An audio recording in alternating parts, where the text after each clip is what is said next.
नमस्कार प्यारे विद्यार्थियों, स्वागत है आपका ARU एजुकेशन वर्ल्ड में। दोस्तों 24 अप्रैल यानी आज के करंट अफेयर के जितने भी इंपॉर्टेंट क्वेश्चन बन सकते थे मैं आपके लिए लेकर आया हूं। इस वीडियो में मैंने आज के 15 करंट अफेयर के क्वेश्चनों को शामिल किया है। इसके साथ में वीडियो के अंत में मैंने कल का एक करंट अफेयर का रिविजन में क्वेश्चन पूछा है जिसका आंसर आपको कमेंट बॉक्स में देना है। दोस्तों क्लास आपके लिए बहुत इंपॉर्टेंट होने वाली है। मैं गारंटी देता हूँ अगर आपके करंट अफेयर में जितने भी एग्जाम में क्वेश्चन आते हैं 90% इन वीडियो से आपको करंट अफेयर के क्वेश्चन देखने को मिल जाएंगे। इसमें करंट अफेयर के अलावा इनसे रिलेट करने वाले जो भी स्टैटिक जीके हैं उनको मैंने यहाँ पर शामिल किया है, PDF में नोट भी किया है। तो वीडियो को अंत तक जरूर देखना। अगर वीडियो पसंद आता है आपको तो वीडियो को लाइक कर देना, चैनल को सब्सक्राइब कर देना, अपने दोस्तों के साथ में वीडियो को शेयर करना। दोस्तों बिना टाइम को वेस्ट किए हम पहले क्वेश्चन की तरफ चलते हैं। आज का हमारा पहला क्वेश्चन हाल ही में कौन सा IIT तंजानिया में अपना पहला अंतर्राष्ट्रीय परिसर स्थापित करेगा। तो दोस्तों IIT मद्रास वो तंजानिया देश में अपना पहला अंतर्राष्ट्रीय परिसर स्थापित करने वाला है। बात कर लेते हैं तंजानिया की। तो तंजानिया इसकी राजधानी डोडोमा है। यहाँ की जो मुद्रा है वो तंजानियन शिलिंग है और यहाँ के वर्तमान जो राष्ट्रपति हैं वो सामिया सुलू हसन हैं। इसके अलावा जो अन्य IIT के बारे में हम बात करें कि कौन सी IIT ने कौन सी इन्वेंशन की है, तो टचलेस बायोमेट्रिक सिस्टम विकसित करने वाला IIT बॉम्बे ने UIDAI के साथ साझेदारी की है। यानी टचलेस बायोमेट्रिक सिस्टम को विकसित करने के लिए IIT बॉम्बे द्वारा UIDAI जो आधार की ऑफिशियल वेबसाइट है उसके साथ में साझेदारी की गई है। IIT मद्रास उसने दूध में मिलावट का पता लगाने के लिए उपकरण विकसित किया है। IIT रुड़की के वैज्ञानिकों ने नए जीवाणुरोधी अणु IITR 00693 की खोज की है। याद कर लेना, बहुत इंपॉर्टेंट क्वेश्चन होने वाला है। हमारा आज का जो अगला क्वेश्चन है वो है हाल ही में नारायण प्रसाद सऊद ने किस देश के नए विदेश मंत्री के रूप में कार्यभार संभाला है। तो दोस्तों हाल फिलहाल में नेपाल में नई नियुक्तियां चल रही है। तो नेपाल के नए विदेश मंत्री हैं वो नारायण प्रसाद सऊद बने हैं। बात कर लेते हैं इसके अलावा नेपाल के बारे में। तो नेपाल वो एक एशियन कंट्री है और इसकी राजधानी काठमांडू है। यहाँ की जो मुद्रा है वो नेपालियन रुपया है और प्रधानमंत्री यहाँ के हैं वो पुष्प कमल दहल प्रचंड हैं। और यहाँ के जो नए राष्ट्रपति निर्वाचित हुए हैं वो रामचंद्र पौंडेर हैं और नए जो उपराष्ट्रपति निर्वाचित हुए हैं वो राम साय प्रसाद यादव हैं। और नए विदेश मंत्री के बारे में जानकारी इस क्वेश्चन में मैंने आपको दे दी है। इसके अलावा जो बात करें नेपाल के कुछ उत्सवों या हाल ही फिलहाल के करंट अफेयर की, तो Nepal International Big Cat Alliance का संस्थापक सदस्य बना है। बहुत ही इंपॉर्टेंट क्वेश्चन है।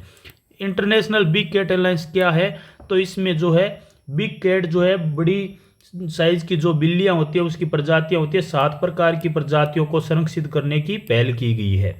और इसको भारत में वो कर्नाटका से स्टार्ट किया गया, बांदीपुर नेशनल टाइगर रिजर्व से। और इसे प्रधानमंत्री नरेंद्र मोदी द्वारा जो टाइगर रिजर्व है उसके 50 साल पूर्ण होने के बाद में स्टार्ट किया गया है। और प्रोजेक्ट टाइगर वो वर्ष 1973 से स्टार्ट किया गया था और इसे वर्ष 2023 से स्टार्ट किया गया है। इसके अलावा नेपाल से संबंधित आज का और जो करंट अफेयर है वो घोड़ों का त्यौहार घोड़े जात्रा नेपाल के ललितपुर में मनाया गया है। और नेपाल के नए जो राष्ट्रपति हैं वो रामचंद्र पौंडेल हैं। और नेपाल वो संयुक्त राष्ट्र के शांति निर्माण आयोग का सदस्य भी बना है। इसके अलावा CEC राजीव कुमार को नेपाल के चुनाव के लिए अंतर्राष्ट्रीय पर्यवेक्षक के रूप में आमंत्रित किया गया।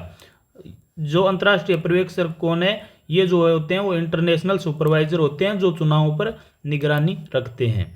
इसके अलावा बात करें अगले करंट अफेयर की, तो अगला करंट अफेयर है हाल ही में किस राज्य की विधानसभा में फैक्ट्री संशोधन अधिनियम 2023 पारित किया गया।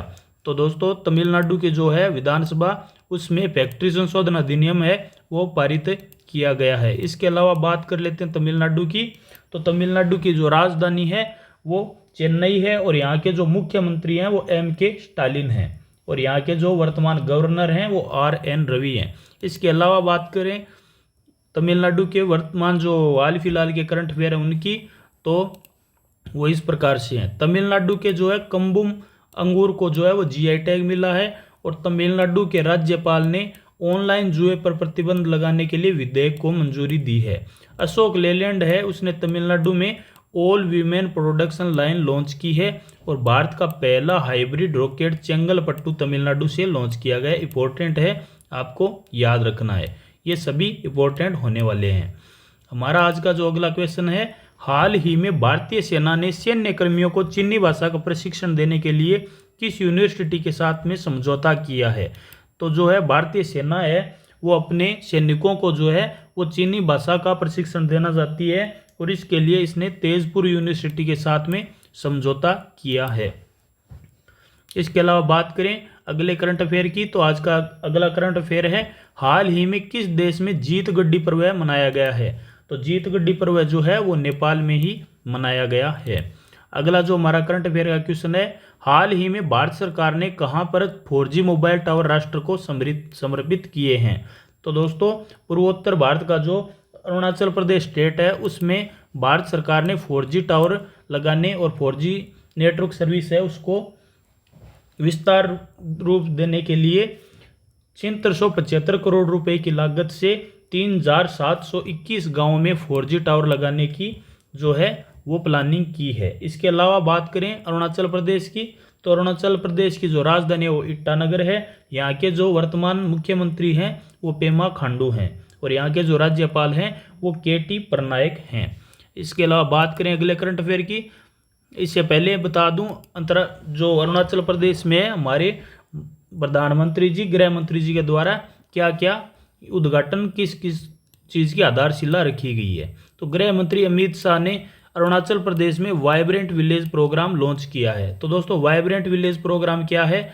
ये चीन की सीमा से सटे उन गाँव के या फिर तहसील या ब्लॉक स्तर के जो स्थान है उनके लिए लॉन्च की गई एक पहल है जिसमें इनके विकास पर बहुत ध्यान दिया जाएगा। रक्षा मंत्री राजनाथ सिंह ने अरुणाचल प्रदेश में सियोल पुल का उद्घाटन किया है। इसके अलावा प्रधानमंत्री नरेंद्र मोदी ने डोनी पोलो एयरपोर्ट का उद्घाटन ईटानगर में किया है। ये जो एयरपोर्ट है वो अरुणाचल प्रदेश का पहला एयरपोर्ट है, आपको याद रखना है। अरुणाचल प्रदेश ने दुनिया की पहली ड्रोन मध्यस्थता पशुधन टीकाकरण सेवा शुरू की है। इसके अलावा अरुणाचल प्रदेश में वालांग मेले का आयोजन किया गया है। बात करें अगले करंट अफेयर की, तो हाल ही में 2 दिवसीय यूरोपीय संघ भारत विमानन शिखर सम्मेलन कहां आयोजित किया गया है? तो ये जो है सम्मेलन वो भारत की राजधानी नई दिल्ली में आयोजित हुआ है। बात करें अगले करंट अफेयर की, हाल ही में जियो सिनेमा ने किसे अपना ब्रांड एम्बेसडर नियुक्त किया है? तो वर्तमान में जियो सिनेमा द्वारा है वो रोहित शर्मा को नियुक्त किया गया है और इससे 2 दिन पहले जो है सूर्य कुमार यादव को भी नियुक्त किया गया था। तो ये दोनों इसके राइट आंसर होने वाले हैं। बात करें जो क्रिकेटर है, कौन से क्रिकेटर को किस कंपनी ने ब्रांड एम्बेसडर के रूप में नियुक्त किया है? तो वो इस प्रकार हैं। लक्सर के जो है ब्रांड एम्बेसडर विराट कोहली बने हैं। लक्सर जो है क्लोथिंग ब्रांड उसके विराट कोहली बने हैं और वाईकॉन 18 के ब्रांड एम्बेसडर को महेंद्र सिंह धोनी को नियुक्त किया गया है और जियो सिनेमा ने सूर्य कुमार यादव को भी नियुक्त किया गया है और रोहित शर्मा को भी नियुक्त किया है और पेप्सी के जो है वो रणवीर सिंह को नया ब्रांड एम्बेसडर बनाया गया है। बात करें अगले करंट अफेयर की, अगला करंट अफेयर है, हाल ही में कौन सबसे अधिक तालाबों और जलाशयों वाली राज्यों की सूची में शीर्ष पर रहा है? तो पश्चिम बंगाल है जो इस सूची में शीर्ष पर रहा है। बात करें पश्चिम बंगाल की, तो पश्चिम बंगाल की राजधानी जो है वो कोलकाता है। कोलकाता आपको याद रखना है, हुगली नदी के किनारे बसा हुआ शहर है। यहाँ की राजधानी कोलकाता है और मुख्यमंत्री जो है यहाँ की ममता बनर्जी हैं और यहाँ के जो राज्यपाल हैं वर्तमान में वो CV आनंद बोस हैं जो वर्ष 2022 से कार्यकाल में हैं। इसके अलावा जो बात करें हम पश्चिम बंगाल के करंट अफेयर की, तो पश्चिम बंगाल के मुख्यमंत्री ने पथश्री रास्ताश्री परियोजना का शुभारंभ किया है और पश्चिम बंगाल ने केंद्र से पोस्ता क्या है जो डोडा पोस्ट होता है उसकी खेती करने की अनुमति देने का आग्रह किया है और पूर्व DGP वीरेंद्र सिंह को पश्चिम बंगाल का मुख्य सूचना आयुक्त नियुक्त किया गया है। बात करें अगले करंट अफेयर की, तो हाल ही में किसे राष्ट्रीय सुरक्षा परिषद सचिवालय में सैन्य सलाहकार के रूप में नियुक्त किया गया है? तो सैन्य सलाहकार के रूप में जो है संदीप सिंह को नियुक्त किया गया है। इसके अलावा जो है वर्तमान में नियुक्तियों की बात करें तो टाटा इलेक्ट्रॉनिक्स द्वारा रणधीर ठाकुर को एमडी एंड सीईओ के पद पर नियुक्त किया गया है और हिमाचल प्रदेश हाईकोर्ट के कार्यवाहक मुख्य न्यायाधीश के रूप में जस्टिस त्रिलोक सिंह चौहान को नियुक्त किया गया है। इसके अलावा मद्रास हाईकोर्ट के अतिरिक्त न्यायाधीश के रूप में जस्टिस बट्टू देवानंद को नियुक्त किया गया है। बट्टू देवानंद को नियुक्त किया गया है। इसके अलावा जो है एलआईसी ने चीफ इन्वेस्टमेंट ऑफिसर के रूप में रत्नाकर पटनायक को नियुक्त किया है। इसके अलावा बात करें अगले करंट अफेयर की, हाल ही में भारतीय नौसेना ने किस देश से $300 मिलियन के हथियार खरीदे? तो भारत ने जो है अमेरिका से, भारतीय नौसेना ने अमेरिका से जो है $300 मिलियन के हथियार खरीदे हैं। बात करें अमेरिका के वर्तमान राष्ट्रपति की, तो अमेरिका के वर्तमान राष्ट्रपति जो हैं वो जो बाइडन हैं। इसके अलावा जो है नीली बेंदापुड़ी को यूएस इंडिया टास्क फोर्स में नामित किया गया है और वर्ष 2022-23 में भारत का सबसे बड़ा व्यापारिक भागीदार देश जो है वो अमेरिका है। तापमान वृद्धि यानी ग्लोबल वार्मिंग में योगदान के मामले में अमेरिका जो है वो शीर्ष पर है और भारतीय मूल की मनमीत कोलन जो है वो अमेरिका राज्य के कनेक्टिकट की सहायक पुलिस प्रमुख बनी है। रवि चौधरी को जो है अमेरिका की वायुसेना के सहायक सचिव बनाए गए हैं। बात करें अगले करंट अफेयर की, तो हाल ही में किसे भारतीय डायनामिक्स लिमिटेड के सीएमडी के रूप में नामित किया गया है? तो दोस्तों ए माधव राव जो हैं इनको भारतीय डायनामिक्स लिमिटेड के सीएमडी के रूप में नियुक्त किया गया है। बात करें इसके अलावा कुछ अन्य फैक्ट की, इसके अलावा बात करें अगले करंट अफेयर की, तो हाल ही में किस राज्य के मुख्यमंत्री ने भारत का पहला heavy lift logistics drone launch किया है? तो दोस्तों उड़ीसा द्वारा है हेवी लॉजिस्टिक्स ड्रोन लॉन्च किया गया। बात करें उड़ीसा की राजधानी की, तो यहाँ की राजधानी भुवनेश्वर है और यहाँ के जो वर्तमान मुख्यमंत्री हैं वो नवीन पटनायक हैं और यहाँ के राज्यपाल जो हैं गणेशी लाल हैं। और इसके अलावा जो बात करें उड़ीसा के हाल फिलहाल के करंट अफेयर के, तो यहाँ पर जो पहले व्हेलर द्वीप हुआ करता था उसका नाम बदलकर एपीजे अब्दुल कलाम द्वीप कर दिया गया है। बात करें यहाँ के कुछ महत्वपूर्ण बीच की, तो यहाँ पर रसीकुलिया बीच और गोल्डन बीच प्रसिद्ध हैं। यहाँ की कुछ वाइल्ड लाइफ सेंचुरी की बात करें तो जो नंदकानन है और भितरकणिका और सुन्नावेड़ा और कोटागढ़, नलवन और गहीर मठ वाइल्ड लाइफ सेंचुरी यहाँ पर है। इसके अलावा चिल्का झील जो है सबसे बड़ी खारे पानी की झील, वो भी उड़ीसा में ही है। इसके अलावा कुछ महत्वपूर्ण मंदिरों की बात करें तो लिंगराज और कोणार्क और जगन्नाथ मंदिर भी उड़ीसा में ही स्थित है। जगन्नाथपुरी का जो जगन्नाथ मंदिर विश्व प्रसिद्ध है वो भी यहीं पर है। इसके अलावा बात करें उड़ीसा की, तो उड़ीसा को जो है जून 2023 में इंटरकॉन्टिनेंटल फुटबॉल कप की मेज़बानी करने वाला है। उड़ीसा सरकार जो है उसके द्वारा गंधमर्दन हिल रेंज को बायोडाइवर्सिटी हेरिटेज साइट घोषित किया गया है और उड़ीसा में जो है 1300 साल पुराना बौद्ध स्तूप भी मिला है। इसके अलावा उड़ीसा में जो है 3 जिलों में सोने की खानें मिली हैं और भारत का पहला जो एग्री चैटबॉट अम्मा क्रुसाई है वो उड़ीसा में लॉन्च किया गया। इंपॉर्टेंट क्वेश्चन है, याद रखना। और 15वें हॉकी विश्व कप का उद्घाटन भी कटक में हुआ है।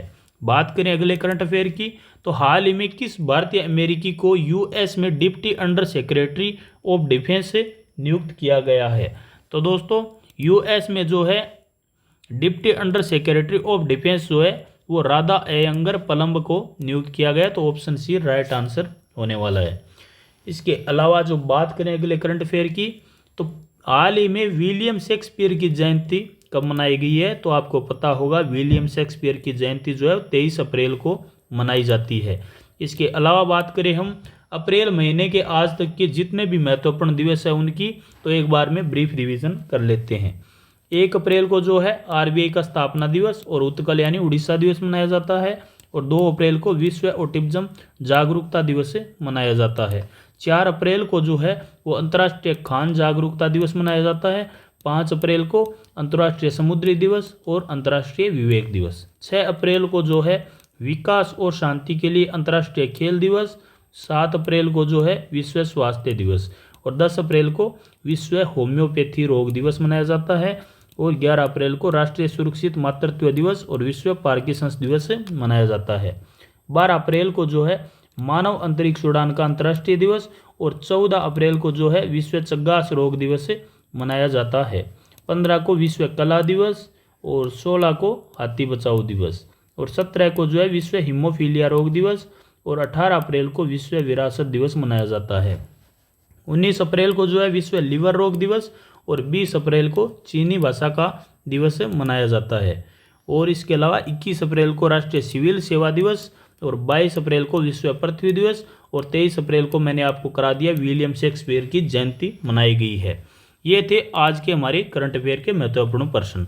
चलते हैं कल के एक महत्वपूर्ण क्वेश्चन की तरफ, जिसका आंसर आपको कमेंट में देना है। तो ये क्वेश्चन है, हाल ही में ओलिवर डाउडेन को किस देश के उप प्रधानमंत्री के रूप में नामित किया गया है? तो इसका आंसर जो है आपको कमेंट में देना है, और जितना डिटेल में आप लिख सकते हो उतना लिखना है।